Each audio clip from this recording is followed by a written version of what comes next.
চাই না, সন্ধে 6টার সময় ফুল বটল। এই, ঠিক আছে তাই দেবো। বেচারাম বেচারা, কাটলো যে একটা ফাড়া।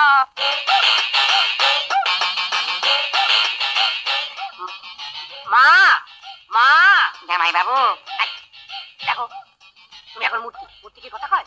দেখো আমার কারবারটা লাটে তুলে দিও না। মা, মা, সাবাস, জামাই যা বলেছে কথা রেখেছে। 4 দিনের মধ্যেই মূর্তিটা করে দিল। কি করে করলে গো? পুলিশের জন্য বুদ্ধিটা মাথায় এলো। পুলিশ? পুলিশ আবার কি করলো? না না না, আসলে পুলিশ এসেছিল আইজিপির একটা মূর্তি করাতে। খুব দামি মার্বেল পাথর এনেছিল, সেই পাথরেই মূর্তিটা তৈরি করেছি। একেই বলে পুলিশের ওপর বাটপাড়ি। এ মা, দারুণ হয়েছে। জড়িয়ে ধরতে ইচ্ছে করছে। কাকে? এই বুড়ো মূর্তিটাকে? না না, তোমাকে। কি সুন্দর গড়েছো তুমি, একদম পাথরের মনে হচ্ছে না, মনে হচ্ছে যেন জ্যান্ত।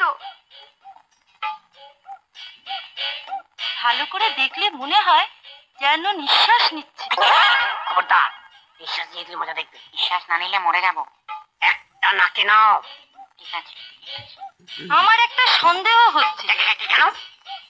সারা শরীরটা তো সাদা, এই মাথার চুল ও মানুষের মতো দেখতে হবে বলে অন্য একটা লোকের চুল কেটে মাথায় লাগিয়ে দিয়েছি।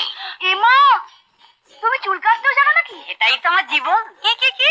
আমার ঠাকুরদা ঢাকেশ্বরীতে, বাবা তারাপীঠে, আর আমি লেক কালী মন্দিরে।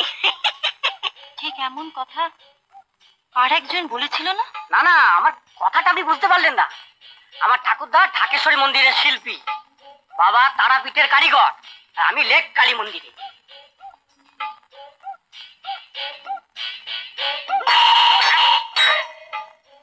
এমা, পাথরটা কোনো শব্দ করছে না তো?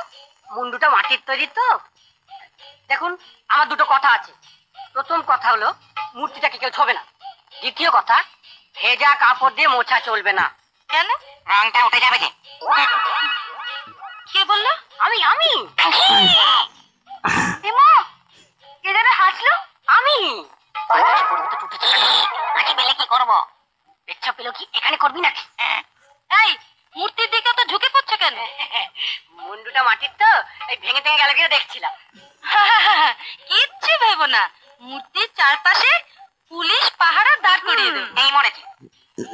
এমা, কে বললো? এবার আমি বলেছি। ও, দেখো জামাই বাবাজি, তুমি তোমার কথা মতো মূর্তিটা বানিয়েছো।